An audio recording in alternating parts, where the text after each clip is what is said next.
Terakhir plumbing, ya ini juga standar ya pasti ya. Kecuali kalau misalnya lu emang rumahnya nggak niat pakai kamar mandi ya.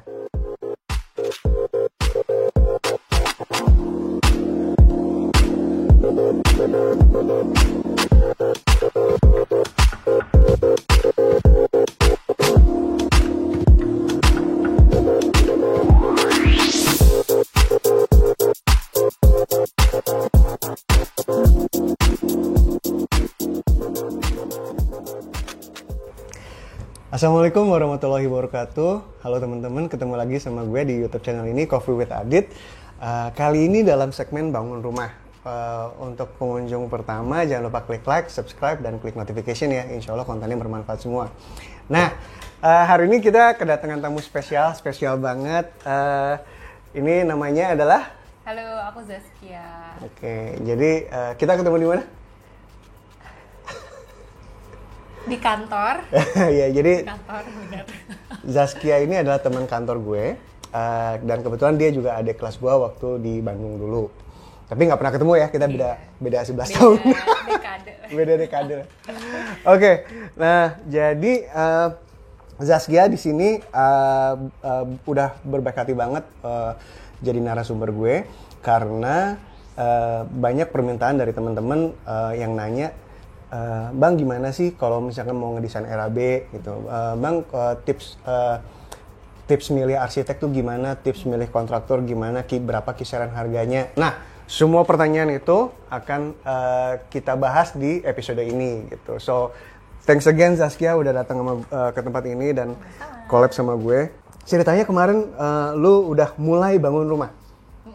Oke, akhirnya. Iya. Oke. Jadi ini rumah pertama. Wow, oke. Rumah pertama dan ternyata di perjalanan banyak banget pembelajaran sih. Oke. Jadi buat orang yang pertama kali tuh pasti banyak bingungnya dan mungkin ntar sharingnya juga benar-benar bermanfaat sih buat orang-orang yang baru mau bangun gitu. Sip. Jadi, oke, kita mulai dari nol dulu deh.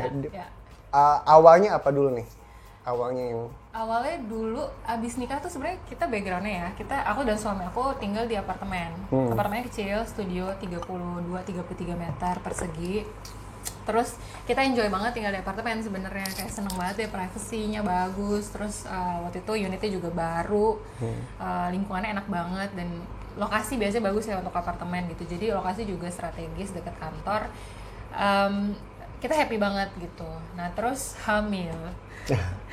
Waktu itu kita mulai mikir, oke, hamil kayak nggak mungkin deh bawa anak punya baby dengan segala keribetannya tinggal di sebuah studio yang cuma 32 meter persegi.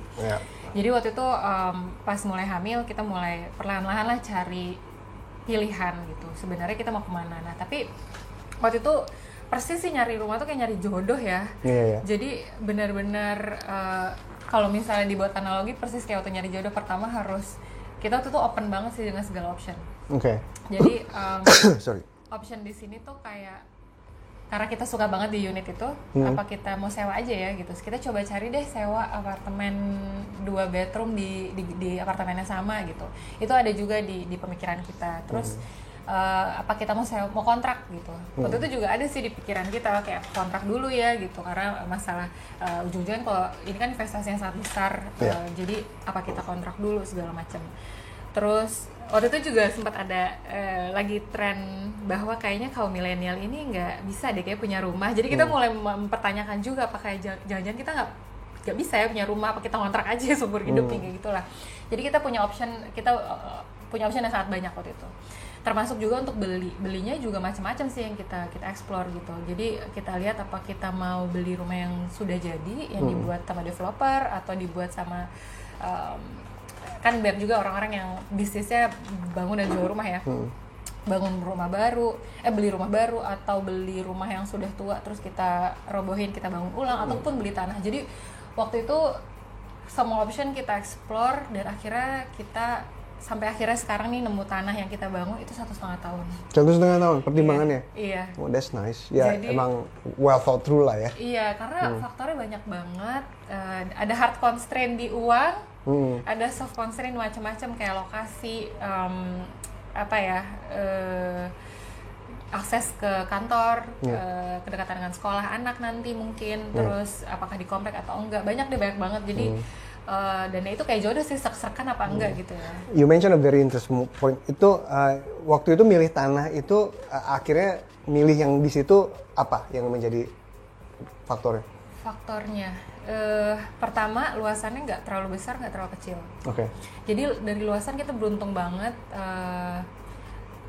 Kita ngerasa, jadi kebetulan di lokasi itu, di daerah tersebut udah mulai jarang tuh dapet tanah yang bisa sedang lah ukurannya gitu. Biasa karena tuh rumah-rumah lama gede-gede gitu. Nah kalau gede-gedean berarti bangunnya juga banyak banget, tanahnya udah mahal, bangunnya juga mahal. Jadi kita juga nggak yang pengen rumah gede-gede banget sih waktu itu. Nah, jadi pertama ukurannya pas, terus lokasi dan akses ke kantor oke. Terus di dalam komplek. Jadi waktu itu mikirnya anak bisa main dan tumbuh lah gitu. Ya salah satu lagi pertimbangan sekolah anak. Jadi di daerah tersebut kita udah identifikasi beberapa sekolah yang apa ya, kayak kita targetin lah gitu, untuk jadi option nanti saat dia mulai masuk umur sekolah gitu. Sekolah yang lu incer itu SMP, SMA, apa SD? Dari TK. Dari TK. Dari TK, SD, SMP, SMA juga ada, cuman itu bukan target utama sih. Tapi ada. Waktu itu SMA-nya apa? Daerah situ yang dekat. Iya, itu. Iya tahu. Gue spend agak lama tentang sekolah karena you actually made the right choice tentang SMA-nya, karena lokasi tanah lo itu satu zonasi dengan SMA yang lumayan unggulan. Betul. Gitu. Se-Indonesia lo itu. Iya. Peringkat bagusnya se-Indonesia. Dan aku ada teman-teman yang lulusan situ dan oke gitu sih. Salah satu yang jadi kayak ya deket lah, ada pilihan yang. Dan temen lo itu kan udah 13 tahun yang lalu lulus dari SMA itu kan. Jadi kualitasnya tuh bertahan gitu. Nah, itu teman-teman yang harus dipikirin juga. Dan ini gue udah berkali-kali ngomong kan tentang pentingnya lokasi SMA. Kalau lokasi SMA itu kalau misalnya dia udah jadi unggulan, kecenderungannya dia akan tetap menjadi unggulan gitu. Karena dia udah ketemu formulanya. Dan itu dia pass on ke guru-guru seterusnya gitu. Jarang kita dengar yang tadinya unggulan jadi nggak unggulan. So you might wanna think about it gitu, dalam milih tanah atau milih rumah. Oke, yuk lanjut. Oke, jadi ya akhirnya kita butuh waktu 1,5 tahun sampai akhirnya benar-benar bisa ketemu. Jadi dulu entah udah berapa agent yang kita hubungin, entah berapa iklan yang kita visit di berbagai platform, entah berapa rumah dan tanah yang kita visit juga. Lebih dari 10 dong? Lebih dari 10, karena 1,5 tahun tuh banyak banget sih. Kita benar-benar, yang tadi aku bilang optionnya kita buka, karena kita nggak mau kayak cuman mau daerah ini gitu, atau kayak cuman mau rumah yang cuman mau tanah gitu, itu susah banget sih buat dapetinnya gitu. Jadi aku udah pernah visit rumah yang di gang tapi deket banget dengan tengah kota, pernah juga yang tanahnya luas, bentuknya bagus kok, persegi, tapi akhirnya nggak dapat, ya bisa jodoh-jodohan lagi ya. Dan yang tadinya fokus misalnya Jakarta Selatan, aku juga sebenarnya optionnya dibuka ke Jakarta Timur, tapi yang aksesnya dekat ke tengah kota yang kayak gitu sih. Jadi benar-benar dulu dicobain semuanya. Dan ada juga sih sempat hampir close, hampir deal, tapi ternyata misalnya tanahnya ternyata warisan, jadi harus dipecah dulu ya, masalah surat-surat gitu. Nah itu tuh lama banget, dan somebody has to pay for something, right? Jadi kayak mereka belum settle, jadi akhirnya kita nggak jadi beli pun. Itu di mana sih lokasi? Di Romangun dulu. Oke. Itu padahal dekat SMA yang lain. Iya benar, itu juga bagus dan aksesnya lumayan oke lah. Gitu. Nah akhirnya dapatlah ketemu di tanah ini. Ya alhamdulillah banget ketemu. Terus pas ngomongin legality, dokumen, dan pembayaran tuh lancar. Terus kayaknya nggak gitu lama ya sampai akhirnya beres surat-suratnya, sekitar 2-3 bulan lah. Akhirnya kita beres pembeliannya gitu. Oke. That's nice. Wow. 1,5 tahun ya. Mungkin nggak semua orang kali ya, beda-beda. Tapi yang aku bilang karena investasinya besar, emang baiknya sih jangan keburu-buru. Iya. Yang jelas gini, yang jelas bukan perkara 1, 2, 3 bulan, itu aja sih. Jadi kalau misalnya lu dapet ketemu, lu visit rumah ketiga dan lu udah jatuh hati, sebenarnya ditahan dulu, tahan emosinya gitu. Karena karena ada banyak faktor banget yang lu harus pertimbangkan. Karena kalau ketika kita udah jatuh hati tek gitu, faktor-faktor lain tuh menjadi bias, menjadi tidak dipertimbangkan gitu. Bener banget. Kita waktu itu ada ketemu rumah pertama, karena udah jadi, hampir jadilah rumahnya gitu. Terus kayak kepepet juga ada rasa kayak pengen cepat-cepat punya rumah gitu.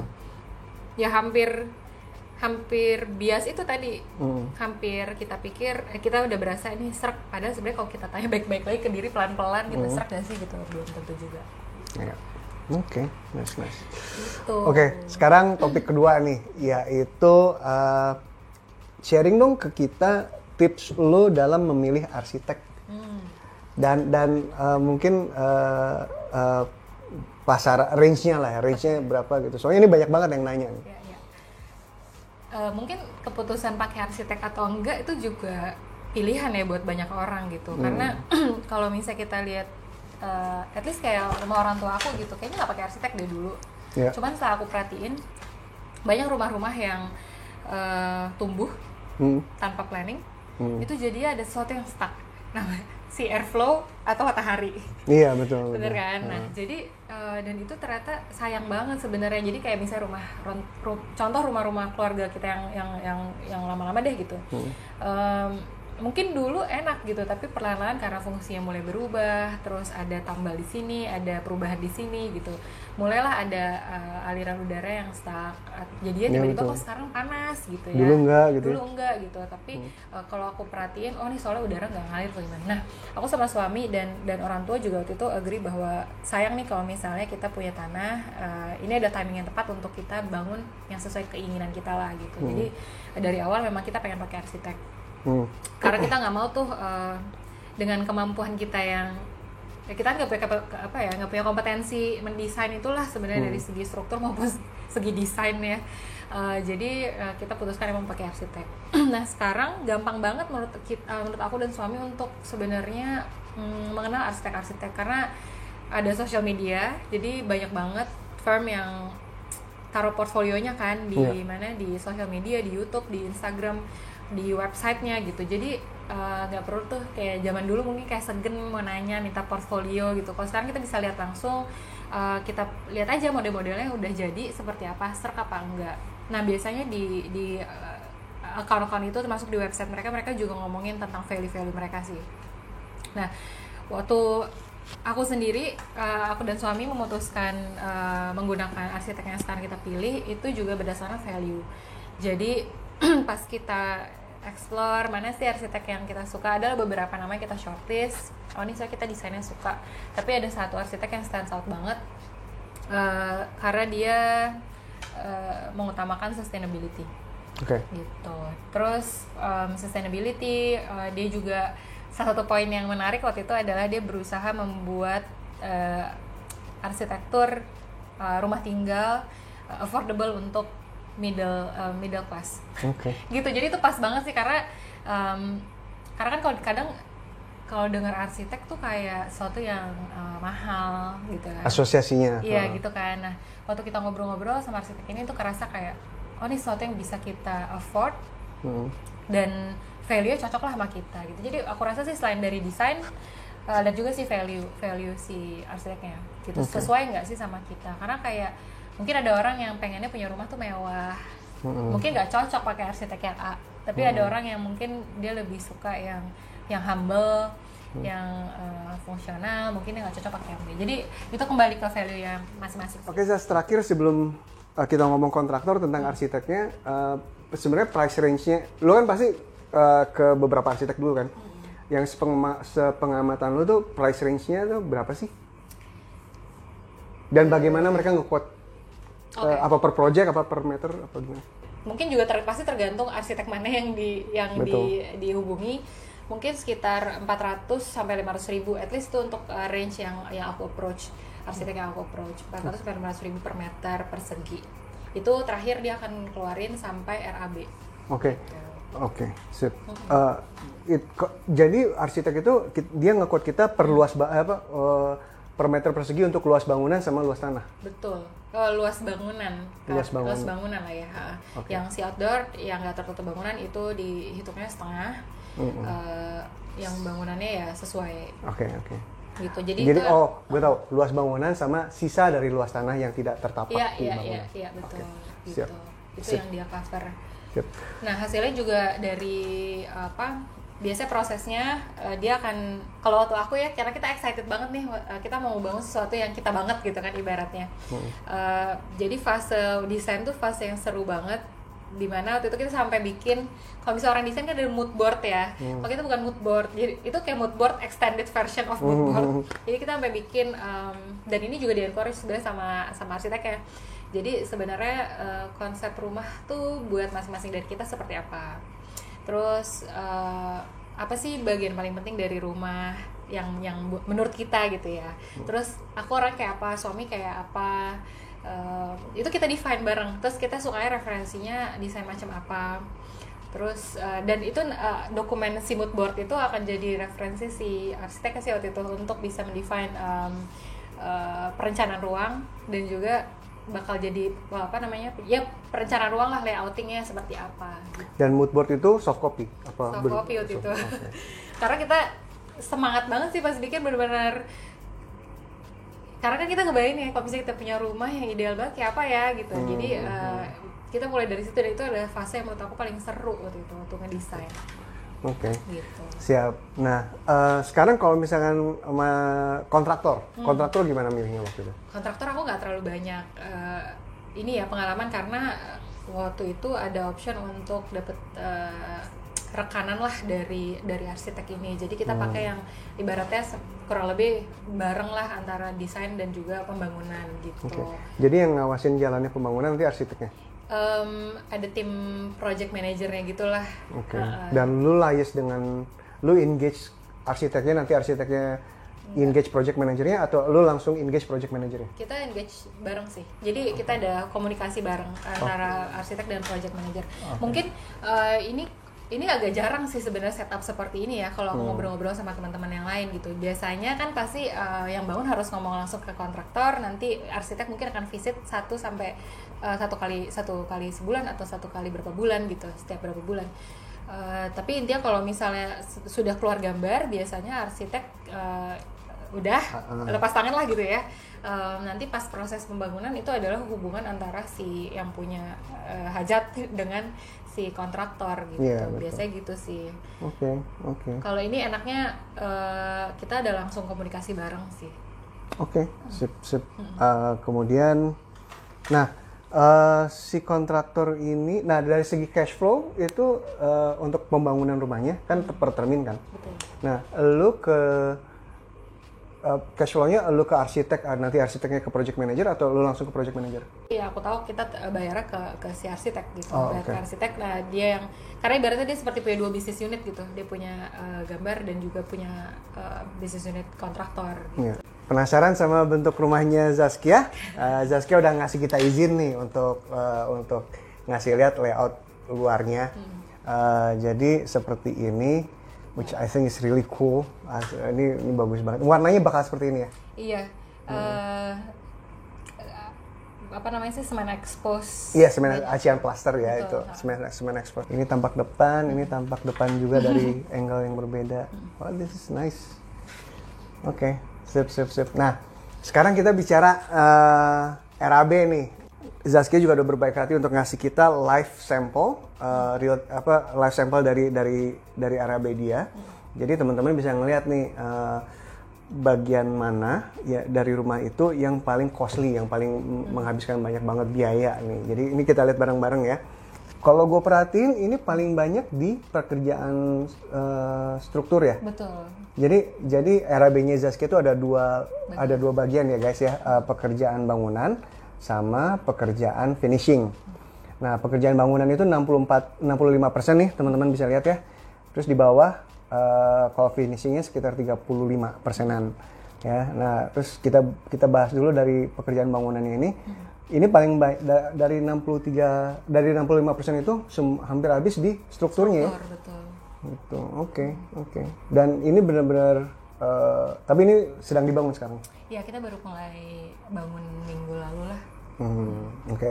Nah ini juga teman-teman bisa belajar bahwa ini adalah hal-hal yang beberapa mayoritas yang ada di Airbnb-nya ini memang standar. Jadi lu bangun rumah manapun, apapun jenis rumahnya, ya lu harus ada pembersihan, persiapan, ada pembongkaran, harus ada bopleng, harus ada gudang sama pagar-pagar, itu udah standar lah. Kemudian lu harus ada segmen fondasi juga ya, harus ada fondasi, batu kali sama pengerjaannya. Oke, kemudian pengerjaan strukturnya. Nah, pengerjaan strukturnya ini dalam setiap rumah bisa beda. Setiap rumah bisa beda tergantung dari struktur rumahnya, tergantung dari layout bangunannya kan. Bisa jadi mayoritas biaya lu ada di sini, bisa jadi tidak. Tapi yang pasti ada nih di segala Airbnb ya pengerjaan kolom dan balok, struktur atap, penutup atap, beton, kalau 2 lantai tangga besi gitu ya. Sloof juga ini udah standar nih, di mana-mana ada. Pengerjaan dinding ya of course ya, kecuali kalau misalnya rumah lo nggak mau dinding ya silakan, nggak apa-apa ya. Pengerjaan bata sama plesteran acian. Nah, mechanical electrical juga, ini juga di mana-mana pasti kayak gini. Instalasi lampu, instalasi stop kontak, instalasi TV, data, panel listrik gitu ya. Itu udah standar ya. Oke. Nah, terakhir plumbing ya. Ini juga standar ya, pasti ya. Kecuali kalau misalnya lu emang rumahnya nggak niat pakai kamar mandi ya. Ya, mungkin sekolah lagi ya. Gitu. Oke, sekarang RAB untuk bagian finishingnya. Kusen pintu jendela, ini juga standar. Nah, mahal apa enggaknya tergantung banyaknya jendela lu dan jenis jendelanya ya. Jenis kusennya. Ini kusennya aluminium. Ya, pinter. Plafon, obviously, kemudian step tangga, area parkir. Ini finishing lantai ya, Itu juga tergantung desainnya ya. Desainnya. Maunya seperti apa? Ya. Kalau gue lihat di sini paling mahal itu ini ya, jendela dan. Kebetulan kita memang banyak banget bukaan jendela sih. Jadi mungkin itu yang bikin agak paling besar. Agak spike up. Oke, that's nice. Karena tadi aku bilangin di awal emang pengen banget punya yang airflow-nya bagus, terus cahayanya juga banyak dari matahari gitu. Jadi tertranslate ke jumlah jendela yang banyak banget itu. Iya, betul. Oh ya, kita sebenarnya nggak terlalu banyak ikut campur waktu RAB ini dibuat, nggak banyak mengevaluasi lah gitu. Karena kan ini adalah bagian translationnya si arsitek dan timnya dari requirement yang kita bikin di awal untuk dijadikan bangunan asli kan begini ya kebutuhannya gitu. Jadi kita nggak terlalu banyak minta harga diturunin atau dikurangin atau gimana. So itu tentang RAB-nya Zaskia ya. Tadi kita ngomongin setelah arsitek ada step lagi ya? Iya, jadi waktu kita udah arsitek dan segala urusannya, maksudnya urusannya itu adalah desain dan kita requirement-nya apa aja. Sebelum kita benar-benar kick off batu pertama, penggalian dan persiapan pembangunan itu sebenarnya ada 2 hal yang harus disiapin sih. Pertama perizinan dan juga air gitu. Jadi sebelum bangun kita harus ada pastiin dulu air dan listrik lah gitu. Nah, perizinan ini terkait dengan IMB. Nah, itu ada kalau di Jakarta ada di website. Jadi kita langsung masukin Jak Evo. Di situ ada segala macam perizinan ada. Termasuk untuk persiapan untuk request KRK dan juga IMB. Jadi prosesnya di sana. Itu kayak pelayanan satu pintu. Semuanya online. Jadi kita masukin semua dokumennya online. Oke. Kalau dari pengalaman sih lumayan cepet sih responnya asal dokumennya lengkap. Oke. Gitu. Seberapa cepet itu? KRK kayak cepetnya nggak 2 minggu nggak nyampe deh kayaknya. Waktu itu sempat ada kurang apa gitu, cuman in general mungkin nggak nyampe sebulan lah untuk KRK, lebih cepat. Nah IMB ini agak lebih panjang stepnya, tapi mungkin 1 bulan bisa beres kalau misalnya memang dokumennya bisa lengkap. Nah kalau misalnya izinnya udah keluar, barulah air dan listrik. Ya betul, jadi saat IMB sudah IMB udah ada, kita bikin paralel. Nggak listrik dulu, listrik. Jadi listrik juga pengajuannya online di PLN, di WPLN, pengajuan pemasangan baru. Dari situ nanti ada prosesnya dengan instalatir, terus habis itu bayar, habis itu udah cepet banget sih. Mungkin kita soalnya bisa pilih tanggal berapa mau dipasang, habis itu udah. Prosesnya udah, perizinan udah, listrik, air, langsung bisa mulai. Nah, oh iya, sorry nih jadi agak nggak struktur. Kita kalau misalkan tahap nyari rumah 1,5 tahun, tahap nyari lahan 1,5 tahun, tahap ngedesain berapa bulan? Agak lama sih. Setengah Lamanya tahun. tapi waktu itu kayaknya karena kita juga nggak merasa ada urgensi mau cepet-cepet nih gitu. Kayak jadi tektoknya agak nggak buru-buru gitu. Aku rasa sih waktu itu hampir setahun bisa ya. Oh iya. Oh. Coba gue inget-inget dulu. Sampai pokoknya dari awal kita bikin mood board tadi, ngobrol-ngobrol, tektok, ini fasadnya seperti ini, gambarnya, terus layoutnya, terus kita kasih feedback lagi bolak-balik. Ya lebih dari 6 bulan kayaknya. Mungkin kalau orang lain kalau aku dengar dari arsiteknya sih mungkin gak selama itu gitu. Cuman memang kemarin diakuin kita nggak buru-buru bangun karena satu dan lain hal personal. Jadi kita juga take it slow waktu tektokan gitu. Oke. Ada lagi nggak nih yang kita mesti? Terus sama ternyata bangun tuh minimum 9 bulan. Oh iya itu dia. Ekspektasi Ekspektasinya minimum 9 bulan. Dan kalau aku ngobrol-ngobrol sama teman-teman arsitek, memang mereka nyaranin yang bagus ya gitu. Emang harus sabar ya, minimal 9 bulan. Bisa lebih dari setahun malah kalau misalnya mungkin kalau besar dan kalau mungkin masih hujan gitu ya. Cuman di setiap kita ngobrol sama arsitek nggak kurang disarankan kalau membuat itu jadi let's say 6 bulan, mungkin kualitasnya jadi kurang. Oke, wah thank you banget nih Zaskia untuk episode ini. Ada banyak banget ilmu yang lu sharing di sini, dan pastinya juga bermanfaat untuk teman-teman ya. Ya, untuk teman-teman jangan lupa klik like, subscribe, dan klik tombol notification. Jangan lupa tonton juga video-video yang lain, insya Allah bermanfaat. Leave a comment juga, tanya pertanyaan sama gue. Kalau misalnya ada pertanyaan tambahan, tanya aja di kolom komen. Nanti insya Allah gue relay ke Zaskia, nanti kita bisa jawab bareng. Oke, Zaz, thank you banget nih atas semuanya, atas collaboration-nya. I wish you luck, very best of luck di pembangunan rumahnya. Semoga jadi barokah banget dan membawa keberkahan untuk lo dan suami dan anak. Iya. Oke, sampai ketemu di episode berikutnya. Assalamualaikum warahmatullahi wabarakatuh.